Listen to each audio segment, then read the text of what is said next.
दोस्तों, अगर आप वीडियो मिक्सिंग सीख कर नाम और पैसा कमाना चाहते हैं तो फिर ये चैनल आपके लिए ही है। नमस्कार दोस्तों, स्वागत है आप सभी लोगों का हमारे YouTube channel play edit solution में। इस चैनल पे मिलता है आपको सोल्यूशन के साथ साथ विश्वास भी। तो आशा करता हूँ कि आप सभी लोग अच्छे होंगे और मैं भी ठीक हूँ। दोस्तों, आपको वीडियो मिक्सिंग से संबंधित कोई भी प्रॉब्लम हो, वो प्रॉब्लम हार्डवेयर से संबंधित हो या फिर सॉफ्टवेयर से संबंधित, आप मुझे व्हाट्सएप या कॉल करिए और सोल्यूशन लीजिए बिल्कुल फ्री। वैसे तो दोस्तों यूट्यूब पे बहुत सारे क्रिएटर ने ब्लू स्क्रीन प्रॉब्लम के ऊपर वीडियो बना रखी है और अपने अपने तरीके से उन लोगों ने आपको समझाने का प्रयास भी किया है और उन लोगों ने ये भी बताया कि आप किस तरीके से इस प्रॉब्लम का सोल्यूशन करेंगे।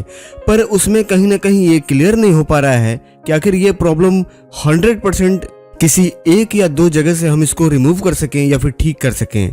कुछ यूट्यूबर ने तो इसके तकरीबन हजारों कारण बताए हैं कि इसके तो हजारों कारण हैं, हजारों कारण से आते हैं, सैकड़ों कारण हैं। तो इतना कारण क्लियर करना और उसको फाइंड करना मुझे नहीं लगता कि सर किसी आम आदमी की बस की बात है। पर हाँ, अगर कोई टेक्निकल इंजीनियर है, जैसा कोई हार्डवेयर इंजीनियर है, सॉफ्टवेयर इंजीनियर है, तो वो तो फाइंड कर लेगा। पर मुझे नहीं लगता कि आप जैसे साधारण लोग उस वीडियो को देख करके अपने प्रॉब्लम का सोल्यूशन कर पाएंगे। तो मैंने निश्चय किया कि इसके ऊपर मैं कंप्लीट वीडियो बना करके आप लोगों को ये बताऊंगा कि इस प्रॉब्लम को आप किस तरीके से ठीक कर सकते हैं और ये प्रॉब्लम आती किस वजह से है। सबसे पहले मैं दोस्तों आप लोगों को ये बताना चाहूंगा कि किसी भी बीमारी का यानी कि किसी भी प्रॉब्लम का जो उसका सिम्टम होता है, वो सिम्टम कैसा है, मतलब कि लक्षण, तो लक्षण के आधार पे ही हम उसकी जानकारी निकाल पाएंगे कि ये प्रॉब्लम किस वजह से आई है या फिर कहाँ से आई है। तो सबसे पहले मैं आप लोगों को कुछ चीज़ें बताने वाला हूँ जो कि आपको ध्यानपूर्वक सुनना है।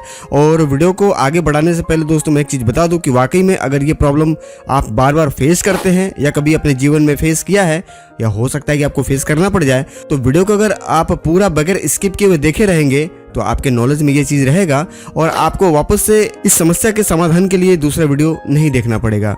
लक्षण की बात करें दोस्तों, तो लक्षण में सबसे पहले हम ये मान लेते हैं, जैसा कि कई लोगों ने बताया भी है मुझे कि सर मेरा एडीएस फर्स्ट क्लास चलता है, मेरा कंप्यूटर भी फर्स्ट क्लास चलता है, एडिटिंग भी बहुत अच्छे से हो जाती है, पर जब मैं रेंडर लगाता हूँ तो रेंडर लगाने के कुछ ही सेकंड बाद ऑटोमेटिक सिस्टम हमारा ब्लू स्क्रीन होकर के बंद हो जाता है और वापस से अपने आप रिस्टार्ट हो जाता है। कुछ लोगों ने ये भी बताया सर कि मैं एक सॉफ्टवेयर इंस्टॉल कर रहा था और सॉफ्टवेयर इंस्टॉल करते करते बीच में जाकर के ऑटोमेटिक सिस्टम रुक गई और रुकने के बाद 10 सेकंड के अंदर ही ब्लू स्क्रीन होकर के सिस्टम मेरा कंप्लीट रीस्टार्ट हो गया और रीस्टार्ट होने के बाद मतलब फिर वो विंडो खुला ही नहीं, मेरा दोबारा से विंडो करना पड़ा।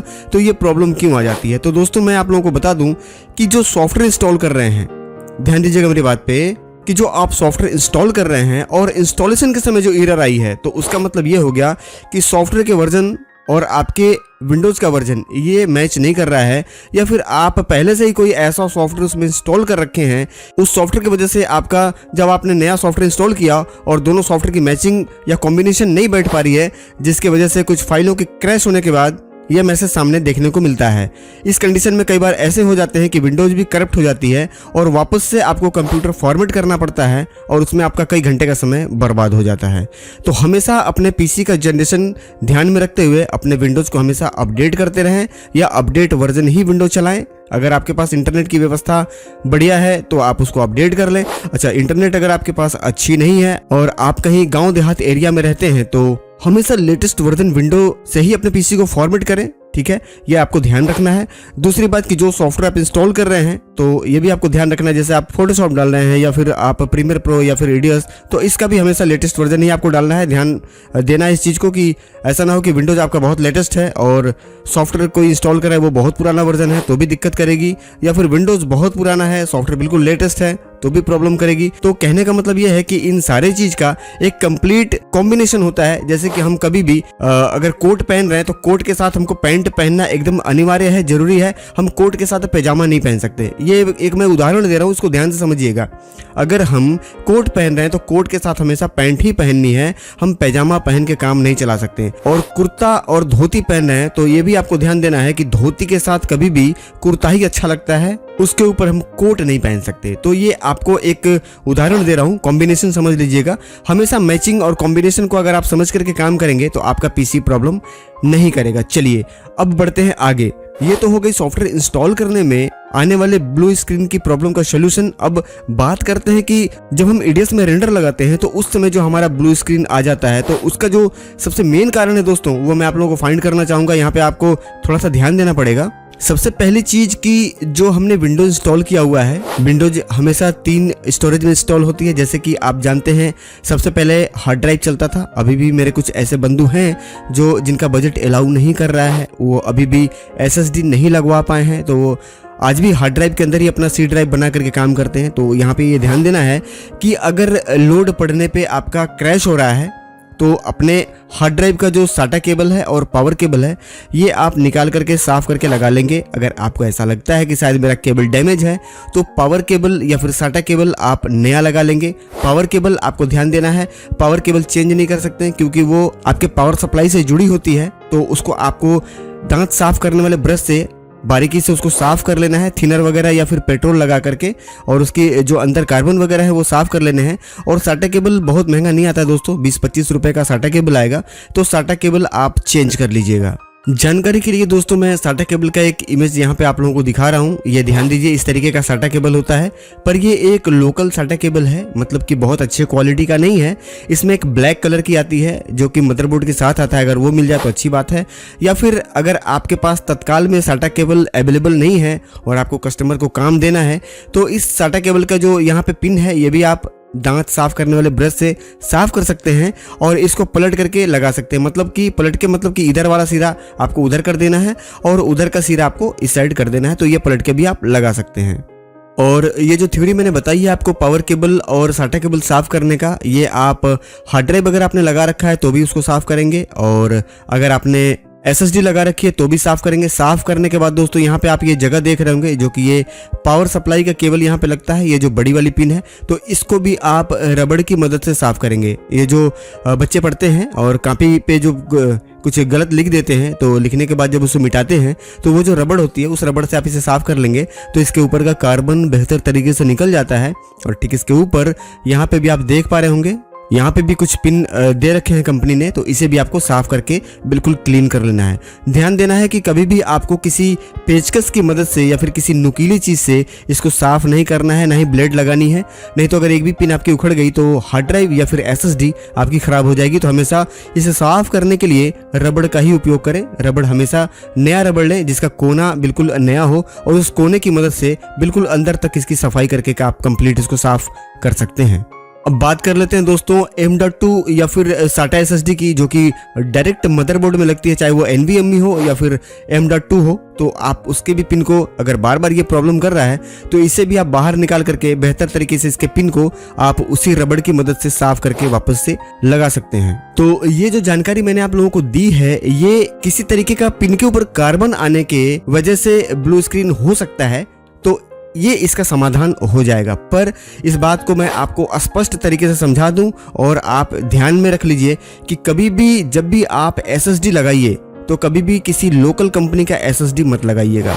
अब मैं यहाँ पे किसी का नाम रख करके नहीं बताने वाला कि नहीं ये कंपनी लोकल है या इसका परफॉर्मेंस बढ़िया नहीं है, पर इतना जरूर कहूँगा कि जब भी आप SSD खरीदें तो हमेशा सैमसंग का ही SSD लगाएं, क्योंकि सैमसंग के SSD में क्या है कि इनका हार्डवेयर का जो चिपसेट वगैरह इनका लगा है ये बहुत बढ़िया है और इसमें कभी ये प्रॉब्लम देखने को नहीं मिला है। कई बार मैं आपको बता दूं दोस्तों कि पिन वगैरह सारे अच्छे रहते हैं, बिल्कुल क्लीन है, बिल्कुल साफ है, लेकिन फिर भी जब आप बहुत ज़्यादा लोड देते हैं अपने मशीन पे, जैसे कि आपने रेंडर लगा दिया और रेंडर लगाने के बाद कुछ और भी काम करने लग गए और सिस्टम आपका जो CPU है वो 100% लोड पे चला गया, पूरा बहुत ज़्यादा लोड पे आ गया सिस्टम, और लोड पे आने के बाद वो SSD हीट हुई, क्योंकि जब लोड बढ़ेगा तो जाहिर सी बात है कि पूरे मदरबोर्ड, प्रोसेसर और आपका ये पावर सप्लाई वगैरह और SSD सब पे लोड जाएगा। तो विंडोज़ क्योंकि आपका SSD में पड़ा हुआ है, ध्यान दीजिएगा, मेरी बात को समझने की कोशिश करिएगा, तो वो SSD गर्म होगी और SSD गर्म होने के बाद कई बार क्या होता है कि SSD ट्रिप कर जाती है, यानी कि हीट होकर के वो रीस्टार्ट हो जाती है। तो उस कंडीशन में जैसे आपकी SSD ट्रिप करेगी और विंडोज क्योंकि आपके SSD में पड़ा हुआ है, तो जब SSD से विंडोज सिस्टम तक नहीं पहुंच पाएगा तो उस कंडीशन में तुरंत आपका ब्लू स्क्रीन हो जाएगा। तो ये ध्यान देने वाली चीज़ है, मेरी बात को समझने की कोशिश करिएगा।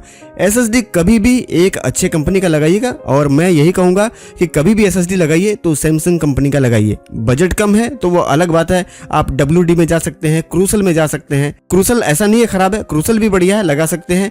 WD भी लगा सकते हैं, कोई दिक्कत नहीं। पर WD, क्रूसल और सैमसंग को छोड़ करके बाकी किसी भी कंपनी में जाने के लिए मैं नहीं बोलूंगा। यहाँ पे मैं किसी का नाम नहीं रखने वाला, पर ये 3 कंपनी छोड़ के आपको बाहर नहीं निकलना है। कई बार तो दोस्तों दुकानदार के बरगला देने की वजह से हम गलत SSD अपने मशीन में लगा लेते हैं, और कई बार बजट के वजह से 200-500 रुपए बचाने के चक्कर में हम किसी ऐसे कंपनी का SSD लगा लेते हैं जिसका की परफॉर्मेंस नहीं बढ़िया है।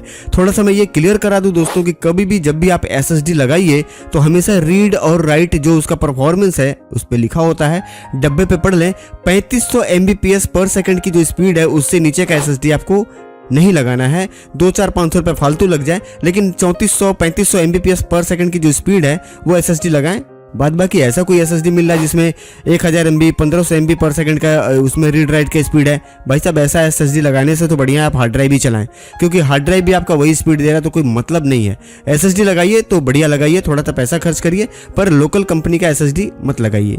बाकी ये दिक्कत दोस्तों पावर सप्लाई की वजह से भी आती है, क्योंकि बहुत मेरे ऐसे भी एडिटर बंधु हैं जिनके पास इतना पैसा नहीं है कि वो एक अच्छा पावर सप्लाई अपने मशीन में लगा सकें। अभी भी वो बेचारे i3 वगैरह पे काम करके 2nd जनरेशन 3rd जनरेशन पे अपना किसी तरीके से घर चला रहे हैं। मैं ये नहीं कहूँगा कि आप मार्केट में दौड़े जाइए और फटाक से एक बढ़िया बहुत पावरफुल मशीन खरीद लीजिए। भाई देखिए, किसी को राय देना बहुत आसान है, पर जब खुद आदमी उस प्रॉब्लम को फेस करता है ना भाई, तब वो जानता है कि वो प्रॉब्लम कितनी बड़ी है। तो मैं आपको ये नहीं कहूँगा कि आप जाकर के काल में मशीन खरीद लीजिए, लेकिन हाँ इतना मैं जरूर कहूंगा कि जो आप ये लोकल पावर सप्लाई चला रहे हैं, जैसे कि ये 300-400 रुपए का सप्लाई है, आप सामने देख पा रहे होंगे, तो इस सप्लाई पे ब्लू स्क्रीन की प्रॉब्लम आती है जब भी रेंडर लगाई जाती है। तो कभी भी सप्लाई आप बढ़िया यूज करें। कभी भी जब आप अपने मशीन में सप्लाई लगा रहे हैं या लगाने वाले हैं तो हमेशा कोर्सेर का सप्लाई लगाएं। कोर्सेर का लगा सकते हैं, और या फिर कूलर मास्टर का आप लगा सकते हैं।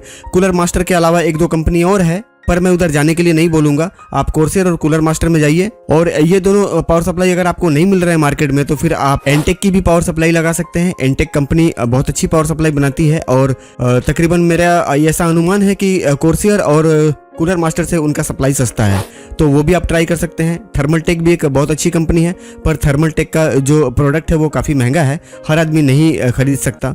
तो आप इसमें से जो भी चुनाव आप कर सकें अपने हिसाब से आप पावर सप्लाई लगाइए। लेकिन मैं आपको फिर यहाँ पे दोहरा दूं कि अगर इस तरीके का आप सप्लाई अभी भी अपने कंप्यूटर में लगा करके उसको चला रहे हैं तो इसे आप बदल दें। और ये पावर सप्लाई आपके कंप्यूटर के लिए सेफ नहीं है, ये खुद तो खराब होगा ही, साथ साथ आपका मदरबोर्ड, प्रोसेसर और रैम, ये तीनों को खराब करेगा, क्योंकि ये उतना प्रोटेक्शन नहीं देता जितना कि एक ब्रांडेड पावर सप्लाई आपके कंप्यूटर को प्रोटेक्शन देता है। बाद बाकी आगे ये भी आप लोगों को बताता चलो दोस्तों कि अगर आप अपने कंप्यूटर में एक से ज़्यादा हार्ड ड्राइव लगा रखें, जैसा कि आप सभी लोग जानते हैं दोस्तों कि वीडियो एडिटिंग का काम ऐसा है कि जब तक आप 4-5 हार्ड ड्राइव अगर आप अपने कंप्यूटर में ना लगा करके रखें तो आपका काम नहीं चलने वाला। तो कई बार मेरे ऐसे एडिटर बंधु हैं जो 4-5 हार्ड ड्राइव एक सिस्टम में लगा करके रन कर रहे हैं, चला रहे हैं। तो उस स्थिति में होता क्या है, मैं आप लोगों को थोड़ा सा यहाँ पे क्लियर कराता चलूँ कि जब आपने मशीन असेंबल करी थी तो उस समय मशीन की लोड को देखते हुए आपने 550 वाट या फिर 500 वाट या फिर 450 वाट की सप्लाई आपने लगा ली थी। ठीक है, काम चालू हो गया, अब आवश्यकता बढ़ी, आपने एक हार्ड ड्राइव खरीदा, लगवा डाला। ठीक है, 6 महीना आपने काम करी, फिर आपको लगा कि यार स्टोरेज कम पड़ रही है, एक हार्ड ड्राइव फिर आपने खरीदा, फिर आपने लगा दिया, चलिए ठीक है, फिर कुछ दिन काम चला और उसके बाद फिर आपको लगा कि अरे यार अभी भी स्टोरेज कम पड़ रहा है, अभी एक 4 TB और लगा के उसमें डाल दूं। तो हार्ड ड्राइव आप बढ़ाते जा रहे हैं हर 6 महीने 1 साल पे। ध्यान दीजिएगा मेरी बात पे, पर आपने सप्लाई नहीं बढ़ाया तो वहां पे भी आपको प्रॉब्लम आएगा, क्योंकि जितने भी हार्ड ड्राइव आप लगा रहे हैं मशीन के अंदर वो सारा कहीं ना कहीं उस पावर सप्लाई के ऊपर ही लोड बना रहा है। तो हार्ड ड्राइव अगर आप अपने कंप्यूटर में बढ़ा रहे हैं तो उसके साथ साथ सप्लाई भी बढ़ाइए। और एक चीज़ मैं यहाँ पे आप लोगों को बता दूं कि अगर आप i5 कंप्यूटर रखे हैं और i5 कंप्यूटर के साथ अगर 2 हार्ड ड्राइव SSD के साथ अगर आप चला रहे हैं तो 550 वाट तक की सप्लाई उसको झेल सकती है। उसके नीचे की सप्लाई तो भाई साहब वो नहीं लेकर के उसको चल पाएगी। दूसरी चीज कि अगर आप i7 चला रहे हैं और अधिक से अधिक एक SSD के साथ 2 हार्ड ड्राइव अगर आपने लगा रखा है तो कम से कम 650 वाट आपको सप्लाई देनी है, वो भी अच्छे कंपनी का जैसे कि कोर्सियर का। अब इसके अलावा अगर आप उसमें हार्ड ड्राइव बढ़ाते हैं तो हार्ड ड्राइव के साथ साथ आपको पावर सप्लाई की भी वाट बढ़ा लेनी चाहिए। क्योंकि अगर आप हार्ड ड्राइव बढ़ाते जाएंगे और सप्लाई नहीं बढ़ाएंगे तो क्योंकि सप्लाई डिवाइड होते जा रहा है, सप्लाई बढ़ती जा रही है बहुत सारे हार्ड ड्राइव में, और उस कंडीशन में जब आप रेंडर लगाएंगे तो क्योंकि सप्लाई बढ़ चुकी है और उसका करंट कम हो चुका है, और जब आप रेंडर लगाएंगे और जब प्रोसेसर 100% पे जब लोड पे जाएगा तो उस कंडीशन में सप्लाई और दबेगी। और जब सप्लाई जो आपका बूट डिवाइस है, जैसे कि मान लीजिए बूट के लिए आपने एक हार्ड ड्राइव लगा रखी है या फिर बूट के लिए आपने SSD लगा रखी है, तो पर्याप्त उसको वोल्टेज जब नहीं मिलेगा तो एक निश्चित पैमाने पे जाकर के जब उससे नीचे वो वोल्टेज होगी तो वहां पे वो तुरंत ट्रिप कर जाएगा और उस कंडीशन में तुरंत आपकी ब्लू स्क्रीन हो जाएगी। तो इस बात को आपको ध्यान रखना है। सप्लाई हमेशा अपने लोड के हिसाब से कंप्यूटर पे कितना लोड है इसको ध्यान में रखते हुए सही तरीके से एक सही पावर सप्लाई का चुनाव करें। और अगर आप खुद से चुनाव नहीं कर पाते हैं या फिर आपका कोई मदद करने वाला नहीं है जो आपको बता सके, तो आप मुझे फोन करके मेरे से ये जान सकते हैं कि सर मेरा ये कंप्यूटर है और उसमें मैंने इतने हार्ड ड्राइव लगा रखे हैं, ये जनरेशन है, इसके लिए कौन सा बेहतर पावर सप्लाई है, मेरे से जानकारी आपको मिल जाएगी। या फिर अगर आप बताएंगे तो मैं आपको पूरा कंप्लीट इसके ऊपर एक अलग वीडियो बना करके बता दूंगा कि कितने वाट की सप्लाई किस किस मशीन के लिए बिल्कुल सही होगा। तो ये थी दोस्तों कुछ बिंदु जिस पे आपको ध्यान देना है और ध्यान देकर के आप इस प्रॉब्लम से बाहर निकल सकते हैं। और एक चीज और बता दूं कि अगर ब्लू स्क्रीन आपके सिस्टम पे आ ही गई है और कंप्यूटर पे आने के बाद अब बार बार फाइल को रिपेयर करने के बाद भी, बार बार रिस्टार्ट करने के बाद भी ये ठीक नहीं हो रहा है, तो आपको विंडो दोबारा करना पड़ेगा। साथ ही साथ ये भी बता दूं कि कई बार SSD डैमेज होने के कारण, ध्यान दीजिएगा मेरी बात पे, कई बार लोकल कंपनी के SSD लगा लेने के बाद डैमेज होने के कारण बिल्कुल खराब तो वो नहीं होता, लेकिन ब्लू स्क्रीन की प्रॉब्लम बार बार देखने को मिलती है। तकरीबन एक दिन में 2-3 बार तो वो ट्रिप करी जाएगी और हर 2-3 दिन बाद वो आपको परेशान करता रहेगा। ऐसा बहुत सारे लोग होंगे जो मेरी वीडियो को देख रहे हैं और वो इस प्रॉब्लम को फेस कर रहे होंगे। अगर आप भी इस प्रॉब्लम को फेस कर रहे हैं तो वीडियो के कमेंट बॉक्स में कमेंट करके जरूर बताइएगा, आपका नाम मैं अगले वीडियो में दिखाऊंगा। तो उम्मीद करता हूं कि मेरे द्वारा दी गई जानकारी आपके समझ में आ गई होगी। अगर वीडियो अच्छी लगी तो वीडियो को एक लाइक करके प्यारा सा कमेंट मेरे लिए जरूर छोड़िएगा। और अगर चैनल पे पहली बार आकर के मेरी वीडियो को देख रहे हैं तो चैनल को सब्सक्राइब करके बेल आइकन प्रेस करके ऑल का नोटिफिकेशन सिलेक्ट जरूर कर लीजिएगा। वीडियो को खत्म करने से पहले ये कहना चाहूंगा कि आप भी किसी तरीके का कोई प्रॉब्लम अगर अपने कंप्यूटर में फेस कर रहे हैं तो मुझे कमेंट करके बताइएगा, मैं उसके ऊपर वीडियो बना करके अपने चैनल पे जरूर लेकर के आऊंगा। तो मिलते हैं दोस्तों अगले वीडियो में किसी नई जानकारी के साथ या फिर किसी नए प्रोजेक्ट के साथ। तब तक के लिए आप सभी लोगों को मेरा प्यार भरा नमस्कार। जय हिंद दोस्तों।